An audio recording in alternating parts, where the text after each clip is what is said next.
পশ্চিমবঙ্গ বিধানসভা নির্বাচনে ক্ষমতার পালাবদল নিয়ে বাংলাদেশের রাজনৈতিক অঙ্গনেও চলছে নানা বিশ্লেষণ ও আলোচনা। বিশেষত দীর্ঘ সময় পর সর্বভারতীয় তৃণমূল কংগ্রেস ও মমতা বন্দ্যোপাধ্যায়ের বিদায় এবং বিজেপির ক্ষমতায় আসা দুদেশের সম্পর্কের উপর কী প্রভাব ফেলবে তা নিয়ে কৌতূহল তৈরি হয়েছে বিভিন্ন মহলে। পশ্চিমবঙ্গ রাজ্য সরকারে যেই থাকুক না কেন, অমীমাংসিত বিষয়গুলোর সমাধানে বাংলাদেশে একই দৃষ্টিভঙ্গি নিয়ে কাজ করবে বলে উল্লেখ করেছেন পররাষ্ট্র প্রতিমন্ত্রী শামা ওবায়েদ। ডিসেম্বরে মেয়াদ শেষ হতে চলা গঙ্গা জল বন্টন চুক্তি নিয়ে ঢাকা আশাবাদী বলেও মন্তব্য করেন পররাষ্ট্র প্রতিমন্ত্রী।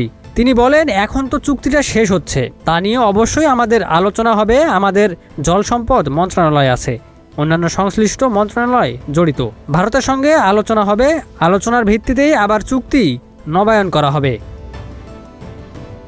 Desk report, news flash 71।